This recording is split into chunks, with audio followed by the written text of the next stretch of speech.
to be with you this morning. Hello, there I am. Good morning, good morning. We are extremely excited to be with you and share the magic that's going to happen today. My name is Joy Briscoe, and I am the Executive Director for 24/7 Black Leadership Advancement Consortium. We are honored to present to you our inaugural conference on creating a legacy of wealth. Bring your own menu to the table. This year has been a year of unprecedented firsts for our nation as a whole. For many, it was the first pandemic of a lifetime that highlighted already glaring issues with disparity and inequity. At the same time, there was a revival of innovation and inspiration, and it is in this spirit that 24/7 Black Leadership was created. While we know there is still much work to do, we want to take a moment today and reflect on the work that has been done, acknowledge those who have made immeasurable impact for our organization and community, and set the stage and strategy for what's to come next, because everyone has been asking that invaluable question: where do we go from here?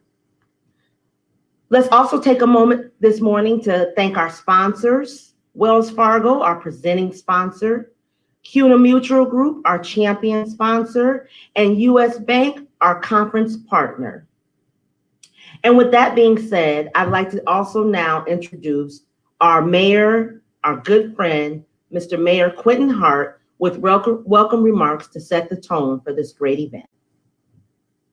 Hey, good morning, everyone. Thank you so much for allowing me to be here. And Joy, I am very confident. For all of you that don't know, we have an incredible executive director for the 24/7 Black Leadership Advancement Consortium. But what I really like about it, there are everyone that you're working with are some of the most brilliant, intelligent minds that we have in our community in this entire state. And that's good to see, because collaborations mean everything. And the work that all of you have been able to do over the course of the last year to 2 years makes me a proud mayor, and you have impacted so many throughout our community. And as she mentioned, I am Mayor Quentin Hart, proud mayor of the city of Waterloo, and I welcome all of you here this morning. You're going to be encouraged, you're going to be enthused, you're going to have your accomplishments celebrated. But just really quickly, I just wanted to say, when we're talking about creating a legacy of wealth and bring your own menu to the table, there's a couple things that my mind go back to. And, growing up, I always used to hear about the story about the rich man and fitting through the eye of a needle to go to heaven. And, sometimes, growing up in our community, we looked at just money and wealth as something bad, that I'm not going to go to heaven, right, if I am a rich person. But let me tell you, when we're talking about creating wealth, when we're talking about creating a legacy for our family, for those that are around us, and just taking care of ourselves, that's one of the most important things that you could possibly do. And there's also another phrase that said, if you can control a person's thinking, you don't have to worry about their actions, right? But if we are learning to be able to create wealth in our homes, our practices, from our tax structures to everything that we do, creating that wealth and having that mindset and that understanding, then our actions for the future and for our families will be creating wealth. So I want to thank all of the organizers that are, from the computer setup to the speakers today. I want to say thank you so much for this incredible, important work that you are doing along this journey. And if you ever need me, I'm here for you, and I thank you. Have a great morning. Thank you, Mayor. Again, honored to call you a friend. You've done some wonderful work for the city of Waterloo. I can't wait for you to, it's not political, we're going to talk economic, but I'm excited for you to be our mayor again come November. So thank you so much. And I'm glad you're here, and thank you for giving those welcome remarks. And so now, without further ado, I have the honor and the privilege of introducing my mentor, another great leader, friend of mine, who is going to facilitate this conversation.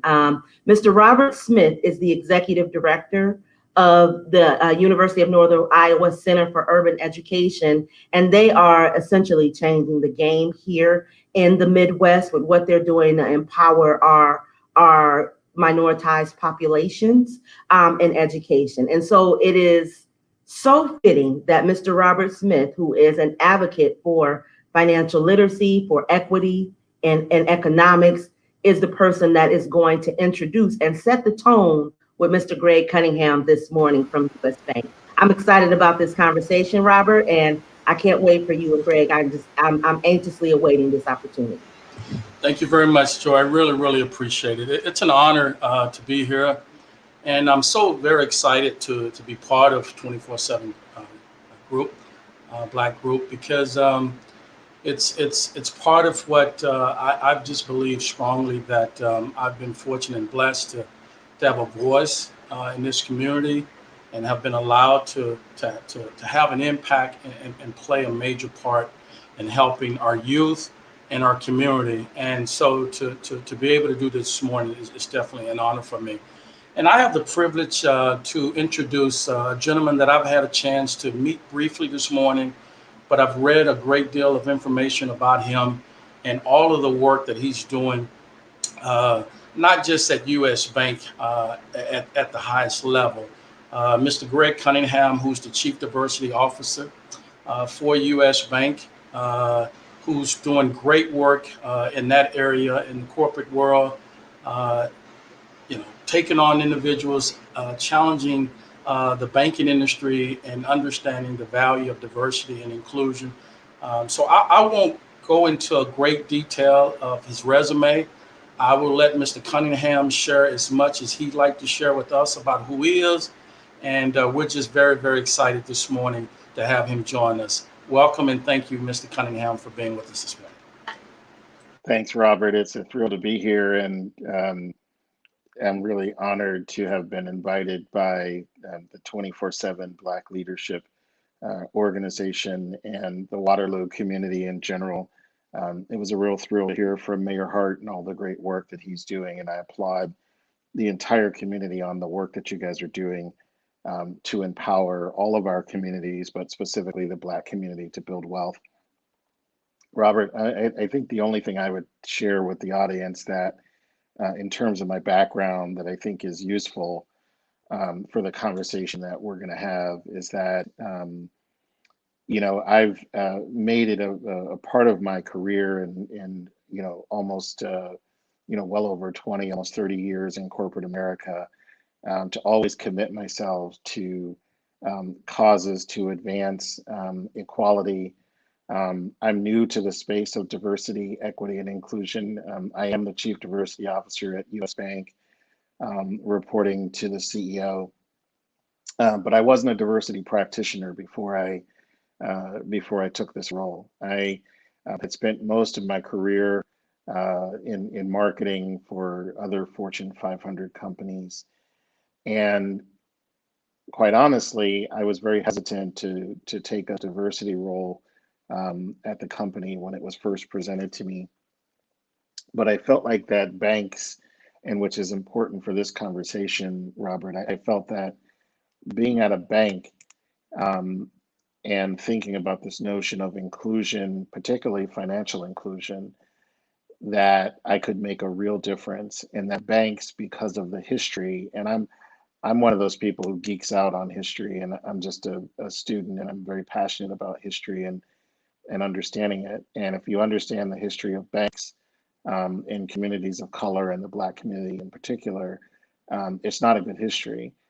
And there is a mistrust in communities with banks for very good reason.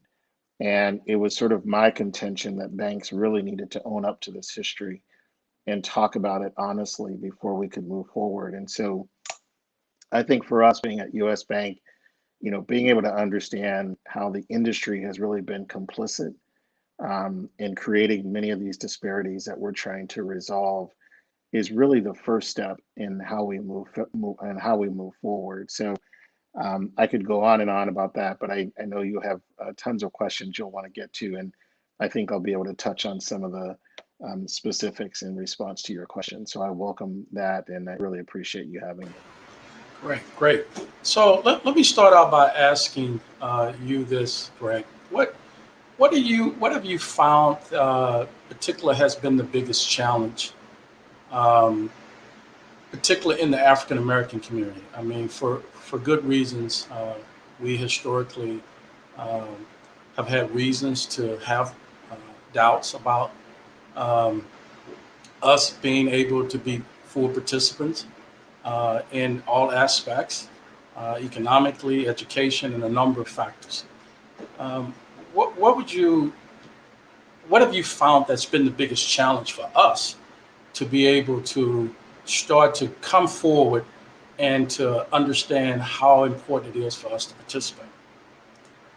I think the biggest challenge, Robert, is, without stating the obvious, but the biggest challenge is overcoming systemic racism.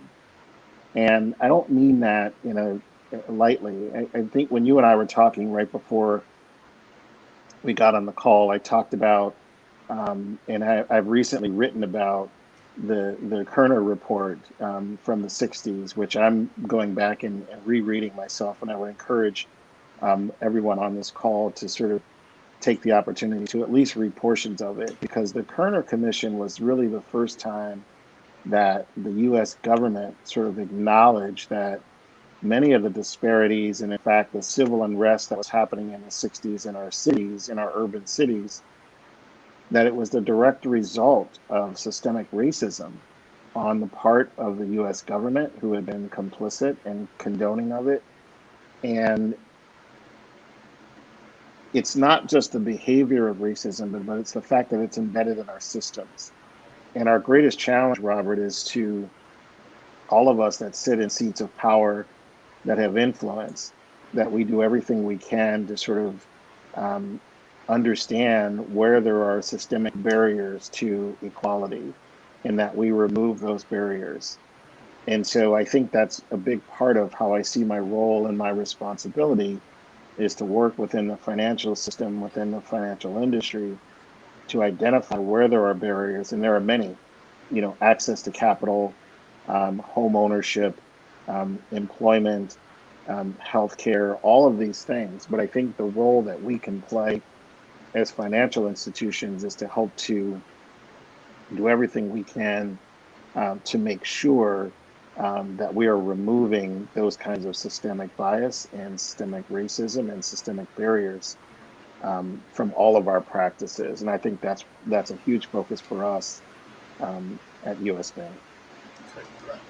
And so, speaking to, I know we have several of our community leaders and a number of companies here, some bank people here.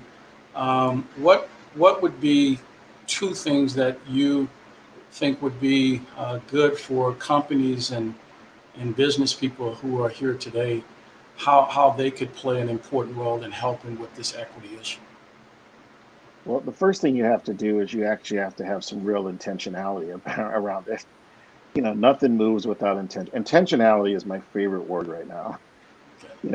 As an organization, as a leadership team, starting with your board of directors, from the CEO, from the leadership team, everyone has to have real intentionality around change and around seeing change happen, and to understand why that change is a positive for the organization.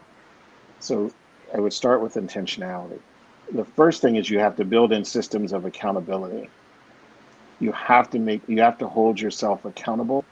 And that means you have to have tools that measure your progress, tools that hold leaders accountable. One of the things we've done is we've actually tied diversity, equity, and inclusion performance to performance reviews for everybody in our organization, and also for our leadership team. So ultimately, it affects your compensation, right? So our CEO has a diversity, equity, and inclusion scorecard that the board holds him accountable to. Everybody on his leadership team, so all of my peers on the managing committee, have a diversity, equity, and inclusion scorecard. And so when the CEO is reviewing a financial performance as part of your performance review, he's also reviewing your performance in DEI. And so it lives alongside all the other metrics that sort of determine performance and compensation and everything else. And so without accountability, Robert, nothing changes. Right. And we know that's what's hard. That's the hard piece, is to uh, put that piece in there. We have a great deal of conversations around it, but in generally, when it comes down to holding ourselves accountable to what that progress looks like, that's kind of where we fell. Yeah, and it's not hard. It's not hard. It just takes courage. And that's what has to be different this time. As we talk about this work of diversity, like we've been talking about diversity in corporate America since the 70s. And you could argue, and companies have spent billions of dollars on diversity programming and initiatives and doing diversity training. And I'll talk about that in a minute. But and you could argue that as you look at the numbers, we're actually worse off today than we were then. There are Right. fewer Black and Latino, for that matter, but specifically Black CEOs in Fortune 500. There's lower representation of Blacks in senior management of corporate America in this country. Um, all of the metrics that really matter are actually worse than they were, primarily 30 years ago. And so, this notion of having courage to do something different. And I'll give you the first. So, our U.S. Bank is headquartered here in Minneapolis. We're in Minneapolis. So, when George Floyd was murdered last summer, our CEO took the bold step over the course of several weeks and conversations and us deciding what we wanted to do. And even him elevating the role of diversity and inclusion to his managing committee, reporting to him. And again, I'm not patting myself on the back. This is not about me at all. It's about him having the foresight to understand what actions can I take, which is kind of what your question is what action can each of us as individuals take? And him saying, I'm not an expert in social justice policy. I'm not an expert in, systemic racism. But what I can do is ensure that this conversation of diversity, equity, and inclusion gets elevated to the highest levels of our organization, reporting to me. So not only will I always have my eye on the ball, but it sends an important message to the rest of the organization about how important this is. The fact that I'm elevating it to the C-suite of our company gives it a whole different level of influence and importance. Right. Thank you. Yeah, that's really critical. Um, y- you know, h- how do we get better? I mean, we're worse off than we were years ago, um, and yet we have more exposure to social media, more information. Um, I've always said I feel like sometimes it's a little easier in the corporate world because there's a bottom line, and it's easier to measure sometimes when there's a bottom line as opposed to when there's not a bottom line. Um, just outside the corporate aspect of it, how do you see from a community engagement piece? Uh, what are some of the things we can do? Uh, and that's not just for African Americans, because we're going to need, as I've always said, we need our white brothers and sisters to join us in this journey, because we certainly cannot do it alone. So what has been some of the community engagement, community outreach things that particularly at US Bank that you guys have been able to do? I think the most important thing there, Robert, is we have to not think about community engagement only as philanthropy. I think that's a fundamental mistake that we make as a community, and I mean the broad community. And I think there's an incredibly important role that philanthropy plays, but it can't lead in terms of what we do. It has to be a support. We have to lead with this notion of financial inclusion, economic inclusion. What our communities need is investment. They need business investment so that small businesses can grow and thrive and scale and create jobs. The best social program in the world, Robert, is a job, right? And so if we can, all of us sort of think about how do we make real economic investments in these communities so that the community can become vibrant and get people back to work. And then philanthropy plays a role in that. But I think as businesses, making access to capital for small businesses is really important, which is part of this whole access commitment that we launched in February. How do we make lending simpler and easier so that people can move into home ownership, which we know home ownership is the primary way that wealth gets transferred in this country.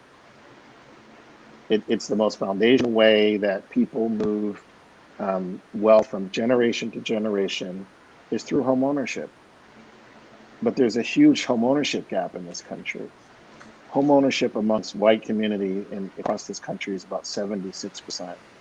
That number is 46% for Black families, the lowest of any minority group. Household wealth for white families in the United States, on average, household wealth, $171,000. That number is 17,000 for Black families, 10 to 1. A 10 to 1 ratio disparity in wealth. And so we've got to begin to focus on how do we help communities build wealth? How do we help individuals build wealth? And that's where organizations like US Bank, because that's what we do, and the work that we are doing through our access commitment is really helping to create greater access to wealth and economic mobility. And I think communities, as a community, we have to begin to focus, continue to double down on wealth building as a mindset within our culture and in our community. That this notion of building wealth and ensuring that we understand the fundamentals of financial health, because financial health plays a role in overall well-being. Not to get too deep with it, Robert, but all of the elements of health play a role in determining our physical health, our mental health, financial health. As a community, we have to start to have better conversations earlier with our kids and make it more a part of our culture to understand there's a difference between being rich and wealth. They're two very different things. Right. And wealth is not about money, by the way. Wealth is about freedom.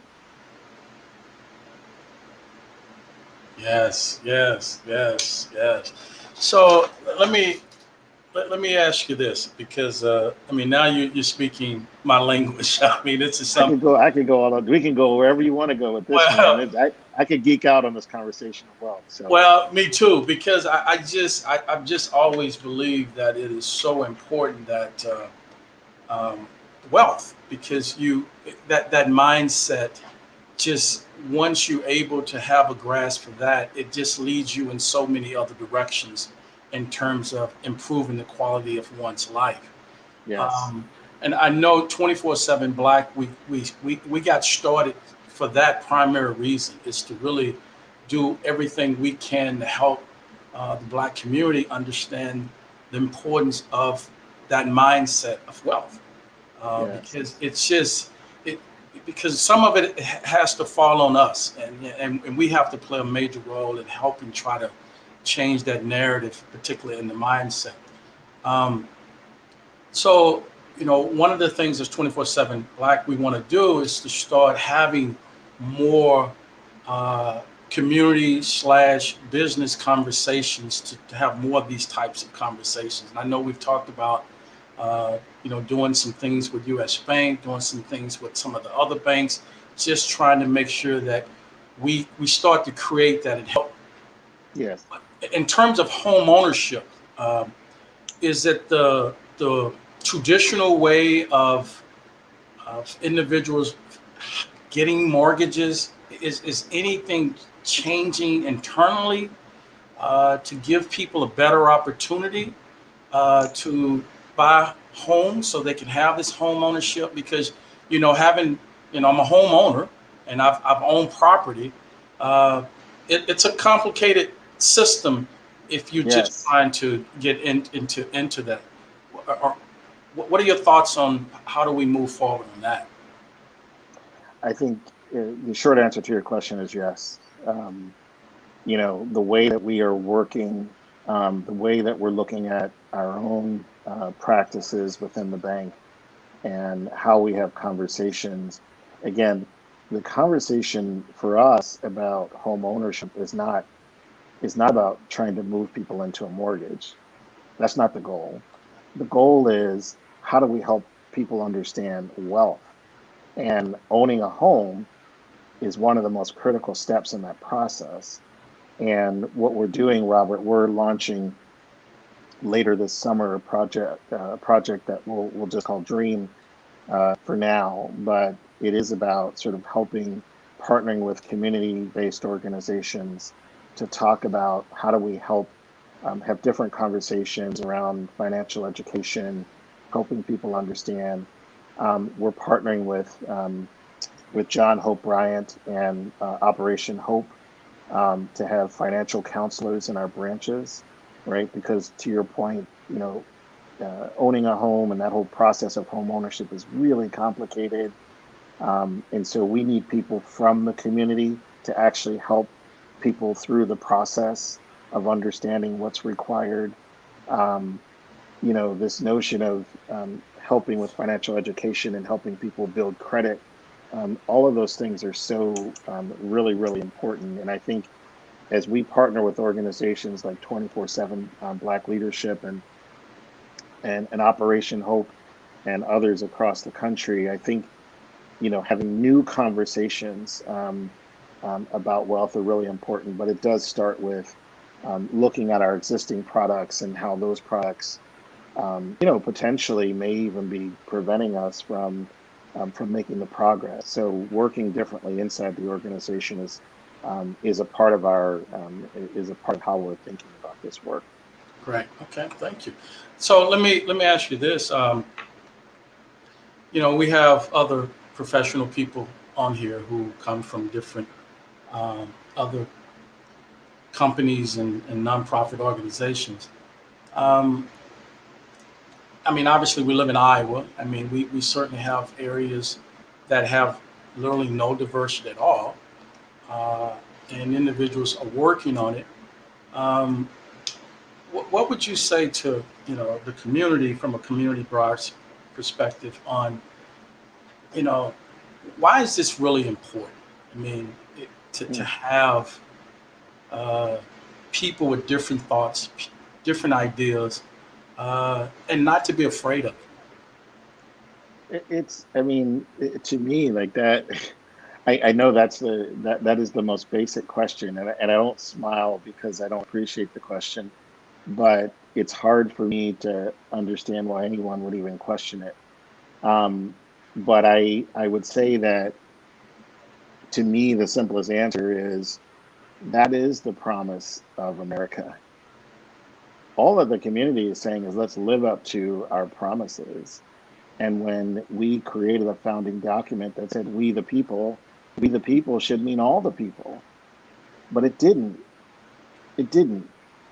And to the extent that we can reconcile that, which is why I said to you, like I geek out on history, and we have a tendency in this country to romanticize history. And the truth of the matter, Robert, is our history as a country is very complicated and it's very nuanced. And until you come to an honest reflection of the history and who we as a nation were talking about when we said we the people and who we weren't talking about, you'll never be able to understand why this is important. Because this is about as a country are satisfying both our promise and our potential as a country. None of us are free if all of us ain't free. I'll just go back to the racial wealth gap for a second. The racial wealth gap is $1.2 trillion. If we were to close the racial wealth gap, it would actually add anywhere from 5 to 6% GDP growth to the overall U.S. economy. And oh, by the way, it would put anywhere from $11,000 to $12,000 in household income into the pocket of every American, everyone. So the racial wealth gap is not a Black problem. It's an American problem. We should all be ticked off about that. Right. Like, all of us should have a real problem with the fact that we've got this racial wealth gap that's affecting every single one of us, and you being able to reach your potential. And that's why this notion of how we collectively have to come together to fix these problems, because we're all sort of tied by, this fabric of America. And when we all win, we all win. Right. And right now, we aren't meeting our promise. And so that's why people should care, is because it affects every single one of us. And we're all sort of tied in this this notion of mutuality, as Dr. King used to say, in this web of mutuality and humanity. Like, we're all tied together in all of these communities, whether you live in these communities or not, or whether you drive by these communities and you just look out the window and go, oh my God, that's so terrible, that's happening. We actually need you to stop and actually say, this is your community too. You may not live in that community. It's actually your community too. It's the community of Waterloo. It's all your community. And whether you live in those communities that you drive by or not, we should all be concerned if they're not reaching their full potential. Thank you. It's funny. I'll share a quick story with you. When I realized, when I was growing, I grew up in Texas, Dallas, Texas. So those who know anything about Texas, it's different. Okay. Yes, it is. It wasn't until one day, I'd heard my parents, and obviously growing up, born in the 60s, growing up through the 70s and 80s, clearly, I knew racism exists, but I didn't know, how ingrained it was. I wasn't smart enough to understand institutional racism. I didn't understand all of that, but I knew, having had interaction with those who were racist, I had that kind of interaction. But I had a white gentleman say something to me one day that really kind of stuck with me, and I never forgot that. And what he had said to me was, when I asked him about working together, diversity and inclusion, and those types of things, and it was a redneck guy from Texas, and he looked at me. He was sincere as I don't know what, and he said, I would rather have nothing than to see you with anything. And that's just, I didn't even know what to say. And when I walked away from that conversation, it was civil in terms of our interaction, but it was very clear to me that his mind was made up. Racism was ingrained in him. But to hear him say, I would rather lose everything than to see you with anything, really I was like, wow. So, sometimes that's why I've always said our white brothers and sisters mean so much to helping us through this, because, they get in spaces we don't get into sometimes. Mm-hmm. They're able to have some of those frank conversations when we're not in the room. So are those some of the conversations that you're even able to have in the corporate world? Yeah, we have to have we have to have those kinds of conversations, because he actually did you a huge favor in sharing that with you, right? Because it actually helped you understand that a lot of people feel that way. And what he basically was saying to you is, I don't see you as my equal. I don't see you as human. Right. And that and that to me is powerful and sad, and it says more about him than it does you. But we have to understand when we say like, this is not who we are. Actually, it is who we are. This is who we are. This is how we started. And America did not see Black people as human. How else could you enslave someone unless you thought they were less than human? Um, and then that sentiment carried through. Although, happy Juneteenth to everybody. Although we are celebrating, the end, or commemorating the end of legalized slavery tomorrow on June 19th. But we know throughout Reconstruction and Jim Crow and lynchings and everything that the country and many people in it didn't see us as human beings. The compromise in the Constitution was that slaves were 3/5 of a human being. That was the compromise. So if we start by saying, you see me as 3/5 as a human being, what do you think your behavior is going to be for the rest of like the generations that follow in terms of the policies and practice and how you behave towards me? That's where what he said to you, that's where that's coming from. I don't see you as my equal. I don't see you as a human being, honestly. And so we've got to have those conversations. And Robert, we are having we call them courageous conversations, and I'm sure many organizations are doing that, where we have forums and there's really no rules. And the only rule is that this is not a debate, it's a discussion. And so if you say something that is just on your mind, and we've had conversations about police shootings, and we've had Black men stand up and say, hey, I want to see my company stand by me more, and talk more about police shootings, and I don't feel safe. I wish the company had said more about police shootings of Black men. Well, we have to let that comment sit, because then, a white woman stood up or raised her voice and said, hey, my son's a police officer. And I want to talk about him. I want to talk about my fear for him and why and the point in that is both points are valid. It's not about canceling each other out. It's about understanding there's different perspectives on all of this. And both perspectives are valid, and they're both important. And inclusion means everybody. It's not about any of us being right. It's about getting it right and doing the right thing. And if you're always concerned about being right, then we'll never make progress. We'll never come together. It's not about you being right. It's about how do we get it right together. Right. Well, 3 things you'd like to leave with us before I turn it back over to Joy.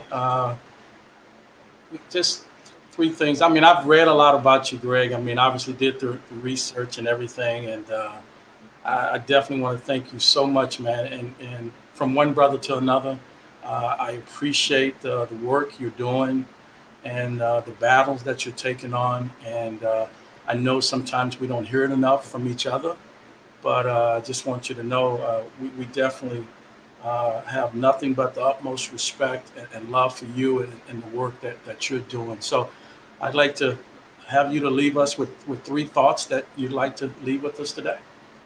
Yeah. Well, thanks, Robert. I guess I would start by saying that the community is us, and your company is you. When we talk about what is my company doing, what is my community doing, well, that's all of us. It's us individually. And so to the extent that all of us individually are prepared to commit ourselves to taking one specific action, to do something differently, to expand our network, surround yourself with people who don't necessarily see the world that you do. We don't grow from a place of comfort, Robert. We only grow from a place of discomfort. And if we only search social media sites, or our friends are all people who validate our worldview, then we'll never grow. And so I would just challenge us to make sure we're continuing to sort of stretch ourselves and hear different points of view and challenge our worldview. The second thing I would say is just I'll end where I started, which is to say intentionality is everything. You've got to be intentional, and you've got to have stamina around this work. When the headlines change and we're talking about something else in this country, and we're not having conversations about, systemic racism anymore, we're not talking about George Floyd is not in the media anymore, you actually have to still do the work. Like, we have to be in this for the long term and commit ourselves with stamina. So that's it. As I said, I'm a former marketing person, so I can't leave you without saying I welcome the dialogue on social media. Whether it's LinkedIn or Twitter, and people want to continue the dialogue, I welcome it. So Great. Thanks for having me. One of the questions is, can you describe some specific metrics that the CEO or yourself would be held accountable to? Yeah, everything from workforce metrics around representation, promotions, hires, retention. We measure market share of diverse communities. We measure our percent of spend, philanthropic investments by communities of color, and we also measure our spend with diverse suppliers. Okay. I think there was just a couple more questions. I wanted to make sure we at least got those answered before we let you go.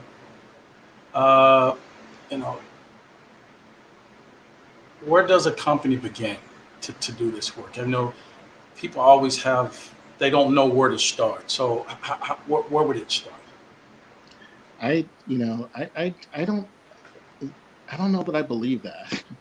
I think if this were any other issue, and companies wouldn't hesitate to know where to start. If you were trying to solve a problem, you would start by, analyzing the data. You would start by setting some goals, and you would manage people to those goals. So I wouldn't treat this any differently than you would treat any other business problem. What are you trying to accomplish? Set some goals, manage to those goals, and hold people accountable. You can start there. Start there, right. Okay, I don't see any other questions. Joy?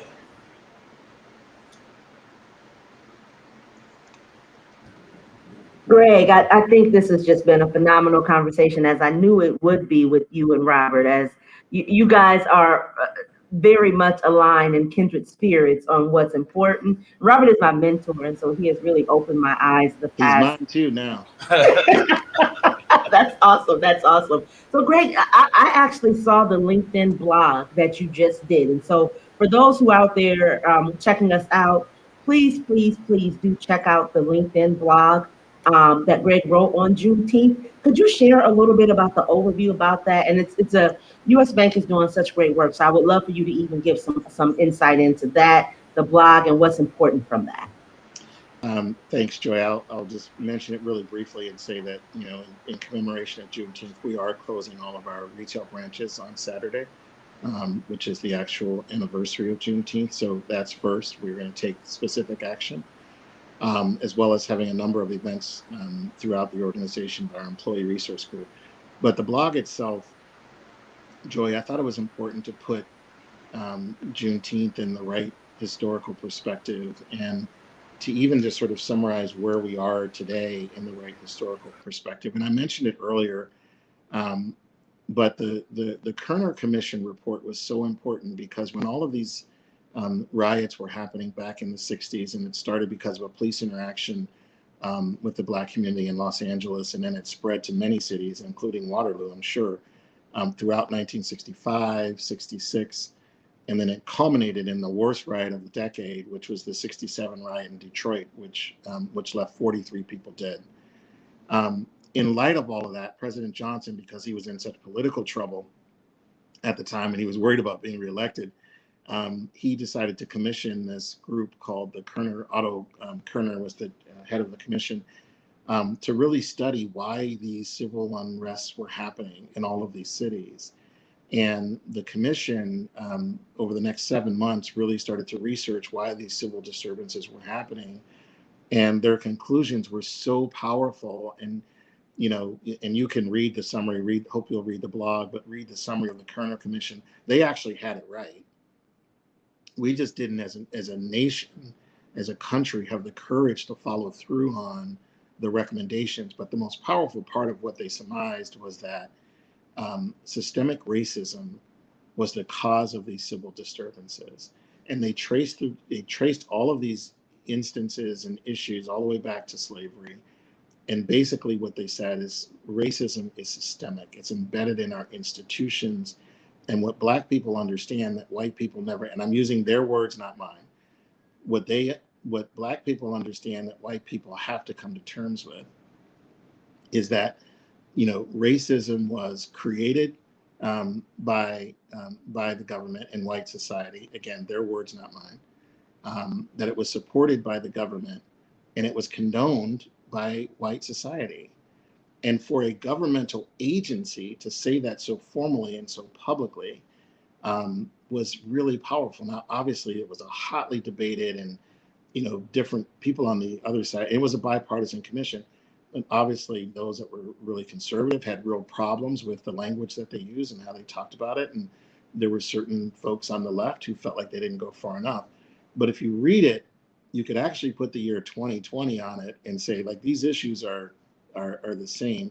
But it was the first time that a U.S. government-sanctioned organization or committee had really put it in those terms. And so I use that as a way to sort of connecting to Juneteenth and why it's important for us all to celebrate Juneteenth, because these aren't Black problems. These are us problems. And if we're ever going to live up to our promise as a country, as a community, we have to see these problems as our collective problems, and we have to work together, and we have to understand the history, but we've got to move past it and move in unison and move as a collective community of all people. And inclusion should mean everybody. Nobody should be left behind. And we all benefit when we all benefit. And so that was sort of the spirit in which I tried to write it. Joy, I really appreciate you taking a moment to read it. But I think Juneteenth is a powerful reminder for all of us that we do have an ugly history, but we can get past it. We can move past it and move past it together. And together is the only way that we're going to make progress. Well, Mr. Cunningham, Greg, thank you, because you inspire me, man, and I mean that sincerely. It's always a struggle for a particular, I mean, all Black folks, but particular brothers. The numbers have always worked against us, but it's always empowering to see when those of us continue to step forward and be willing to do our part to help our community. So thank you, man. Really appreciate your time. Thank you. I really appreciate the opportunity to be here. Thanks for having me. Thank you. And Joy, what do we do from here? Yes. So again, please follow Greg, go to LinkedIn, check out what they have posted on LinkedIn and some of the other things US Bank can do. I know we have some business leaders and philanthropy, and we're really broad across the scope of who's here today. They are doing some wonderful things at US Bank, on top of being one of our sponsors and a great supporter since we've launched. So I definitely want to acknowledge them for that. I also want to acknowledge them for one of our award winners that you will actually see later on as we close out the closing section. But we definitely want to just thank Greg and just definitely follow the work that they're doing. The great thing is that there are examples out there of people doing the work. And so if you're looking to be intentional in the work and really move the needle, and I don't like the terminology because move the needle really trivializes what it is. When we're actually talking about moving the needle, we're actually talking about changing people's lives. And so if you are understanding and much like what he said, that it's not about just the Black people thing, it's an all people thing, right? And that how important this work is, that when we uplift Black people who have been minoritized for so long, we really broaden and increase value in our communities as a whole. So definitely check out US Bank. Thank Greg Cunningham for all of being here today. And Robert, thank you so much. You jumped on talk with Greg. And again, I just thought it was so relevant. And Robert actually is going to be a part of one of our breakout sessions coming up soon here. And so now what we'll do is actually go, you should have a link I sent out for our attendees to join our breakout stage, where you will be able to select which session you want to go into next. So Robert will be in there having a conversation with another profile investor on Black investing. And then also the other one is the workforce and equity in the workforce. So those are going to be phenomenal sessions. We're going to take about a 5-minute break here. And again, as you're in here and you shift, go back, we'll actually have our video plan with information. But we look forward to seeing you in the Zoom links. And then following that, we'll be back on the main stage. So thank everyone and see you very soon in the breakout session.